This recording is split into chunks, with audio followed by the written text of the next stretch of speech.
আসসালামু আলাইকুম। শুরুতে কংগ্রাচুলেশন জানাতে চাই আমিনুল ইসলামকে। আপনারা সকলে দেখেছেন যে গতকালকে ক্রীড়া প্রতিমন্ত্রী হিসেবে কিন্তু বর্তমান সরকারের আ শপথ গ্রহণ করেছে।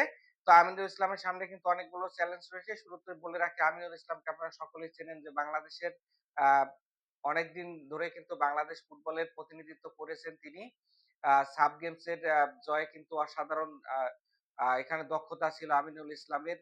অনেকদিন বাংলাদেশ জাতীয় ফুটবল দলের ক্যাপ্টেন্সিও করেছেন, প্রিমিয়ার লিগে দীর্ঘদিন খেলেছেন। তো তার এই অভিজ্ঞতা কাজে লাগিয়ে ক্রীড়া ক্ষেত্রে ক্রিকেট, ফুটবল সহ অন্যান্য যে ডিসিপ্লিন আছে, সেক্ষেত্রে এগিয়ে নিয়ে যেতে পারেন কিনা সামনে কিন্তু তার জন্য চ্যালেঞ্জ থাকবে। বর্তমানে ক্রিকেটে আমাদের যে টালমাটাল অবস্থা রয়েছে, বিশেষ করে আমরা বিশ্বকাপ খেলতে যাইনি। এ নিয়েও কিন্তু তিনি বিভিন্ন সময় দেখেছি আমরা মতামত শেয়ার করেছেন। ফুটবলে যে আমাদের উন্মাদনা সৃষ্টি হয়েছে, ফুটবলকে আরো কিভাবে ডেভেলপ করা যায়। অন্যান্য ডিসিপ্লিনে যেখানে আমরা এগিয়ে পিছিয়ে রয়েছে, এখানে শুটিং, আর্চারি থেকে বিভিন্ন ডিসিপ্লিন আছে, বাস্কেটবল। তো সেক্ষেত্রে কিভাবে এগিয়ে নিয়ে যেতে পারেন আমাদের আমিনুল ইসলাম, সেটাই কিন্তু আগামী দিনের জন্য তার বড় চ্যালেঞ্জ অপেক্ষা করতেছে।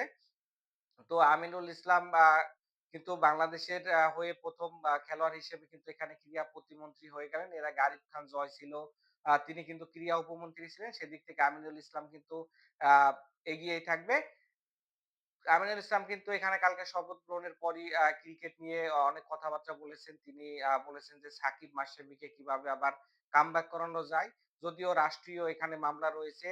তবে সেখানে হচ্ছে আ তারা কত দ্রুত মিটিয়ে এই ২ লিজেন্ডকে দেশে ফিরিয়ে আনতে পারেন সেই ব্যবস্থাই কিন্তু করবে। এবং বর্তমানে বিসিবি যে আ আ এখানে হচ্ছে পরিচালকরা রয়েছে তাদের নির্বাচন নিয়েও কিন্তু তার অনেক সংশয় ছিল। এর আগে আমরা দেখেছি। তিনি বলেছেন যে নির্বাচনটা প্রশ্নবিদ্ধ ছিল। তবে তিনি এখন আ মানে গুরুতর একটা দায়িত্ব রয়েছে। এজন্য তাদের সাথে কথা বলে কিন্তু আগামীতে সিদ্ধান্ত গ্রহণ করা হবে। তো আমরা আশা করব যে ভালো কিছু এখানে রেজাল্ট পাবো। বাংলাদেশ যখন বিশ্বকাপ ক্রিকেট বয়কট করেছিল, আমিনুল ইসলাম বলেছিল যে এটা বিসিবি আরো ভালোভাবে হ্যান্ডেল করতে পারত। এটা আমাদের ক্রিকেটের কূটনীতির পরাজয়। তো আশা করব আ আমিনুল ইসলাম বুলবুল এখানে হচ্ছে ক্রীড়া প্রতিমন্ত্রী হিসেবে এসেছে। ক্রিকেটের সংকটটাও থাকবে না। পাশাপাশি ফুটবলে আপনারা জানেন যে গত বছর কিন্তু আমাদের ট্রিমেন্ডাস কেটেছে। হামজা চৌধুরী থেকে শুরু করে আমাদের ভালো ফরেনাররা আসাতে কিন্তু ভারতকে আমরা হারিয়ে দিয়েছি। তো আ এটা আরো ধরে রেখে কিভাবে আরো প্রীতি ম্যাচ আয়োজন করা যায়, ফুটবলটা আরো কিভাবে জেলায়, জেলায় ছড়িয়ে নেওয়া যায়। পাশাপাশি অন্য ডিসিপ্লিনের যে খেলাগুলো আছে সেভাবে সেখানে তিনি ডেভেলপমেন্ট এ কি ভূমিকা রাখেন সেটা তো আমরা দেখতে পারবো। তবে আমিনুল ইসলামের সামনে কিন্তু চ্যালেঞ্জ অপেক্ষা করতেছে বাংলাদেশের এই ক্রিকেটটাকে কিভাবে আবার ফেরানো যায় এবং সাকিব মাশরাফিকে আসলে কিভাবে কাজে লাগানো যায় ক্রিকেট বোর্ডের সাথে।